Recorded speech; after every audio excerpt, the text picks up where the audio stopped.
দেখেন, ডিসেম্বরের মধ্যে নির্বাচনের কথা আমি বলি নাই। মাননীয় প্রধান উপদেষ্টা ওনার সরকারি বিভিন্ন ডিপার্টমেন্টকে নির্দেশনা দিয়েছেন যাবতীয় প্রস্তুতি ডিসেম্বরের মধ্যে শেষ করার জন্য।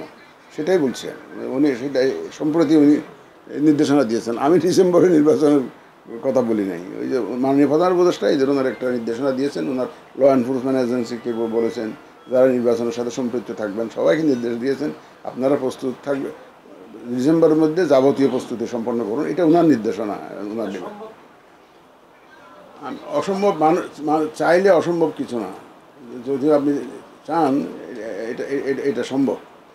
আর এক্স্যাক্টলি চ্যালেঞ্জ যদি বলেন, কি প্রশ্ন করলেন যেন একজন বলে যে নির্বাচনের চ্যালেঞ্জ তো বহুবিধ চ্যালেঞ্জ আছে, এবং নিত্য নতুন কতগুলো চ্যালেঞ্জ এখন আমাদের সামনে দেখা দিয়েছে যেগুলো আগে এত এইভাবে ছিল না। সবচেয়ে বড় চ্যালেঞ্জ হচ্ছে এখন মানুষের যে আস্থা ফিরিয়ে আনা নির্বাচন ব্যবস্থা, নির্বাচন কমিশন, নির্বাচন ব্যবস্থার উপরে মানুষের যে আস্থা ফিরিয়ে আনা, এটা একটা বড় চ্যালেঞ্জ আমাদের জন্য, সবচেয়ে বড় চ্যালেঞ্জ এটা। কিন্তু 2 নম্বর চ্যালেঞ্জ হচ্ছে ভোটারদেরকে ভোট কেন্দ্রমুখী করা। মানুষ তো আগে ধারণা করতো, আমরাই ধারণা করেছি, আর মানুষকে দোষ দিয়ে লাভ কি, যে আমি ধারণা করছি দূর দেয়া লাভ কি, আমার ছেলে তো ভোটার হয়ে ভোট না দিতে পারে, এখন আমাকে কানাডা চলে গেছে, বলে যে ভোটার হইলাম জীবনের প্রথম ভোটে দিতে পারলাম না, চলে গেছে। এখন মানুষ তো আগ্রহ হারিয়ে ফেলেছিল, কারণ জানে যে আমি গেলেও যাই হবে, না গেলেও তাই হবে। সুতরাং মানুষ তো আগ্রহ, এই যে মানুষের যে আস্থা ফিরিয়ে আনা ইলেকট্রাল সিস্টেমের প্রতি, আমাদের এই যে ভোট ব্যবস্থার প্রতি যে আগ্রহ ফিরিয়ে আনা, এটা একটা one of the biggest challenges. ও মানুষকে ভোটের কেন্দ্রে নিয়ে আসা, এটাও একটা ধরনের চ্যালেঞ্জ। এই যে বিশেষ করে মহিলাদের, গ্রামাঞ্চলে মহিলাদেরকে ভোটের কেন্দ্রে নিয়ে আসা।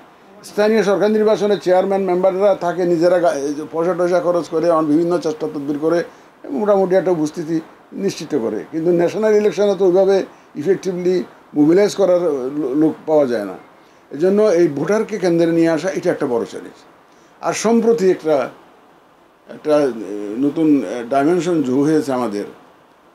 আপনারা যারা ফর্মাল নিউজ চ্যানেলস আছেন, টিভি চ্যানেলস আছেন, প্রিন্ট মিডিয়া আছেন, ওনারা একটা দায়িত্বশীলতার মধ্যে থেকে কাজ করেন বলে আমি বিশ্বাস। আমি তো বাংলাদেশের তথ্য সচিব ছিলাম 20-21 বছর আগে, 2004 সালে আমি ইনফরমেশন সেক্রেটারি ছিলাম। তখনও তো দেখেছি মিডিয়ার সাথে মোটামুটিভাবে একটা নর্ম এথিক্স এটা ফলো করার চেষ্টা করে নিজেদের থেকে।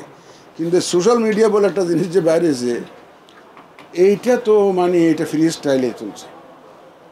স্টাইলে চলছে, এমনভাবে চলছে যে একজনে একটা ফেসবুকে অপতথ্য দিল বা ভুল তথ্য দিল, একটু যাচাই বাছাই না করে আর 1000 লোকে শেয়ার করে দিল।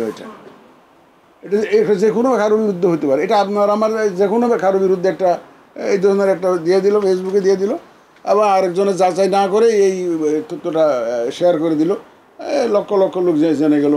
এখন আপনি কি লক্ষ লক্ষ লোকের কাছে গিয়ে বুঝাবেন যে আমি আসলে এই দুষ্ট করি নাই, আসলে এটা ঘটনা ঠিক নাই, বুঝাবেন আপনি? বলেন না। এই একটা জিনিস আমাদেরকে খুব ভাবাচ্ছে, ভীষণভাবে ভাবাচ্ছে।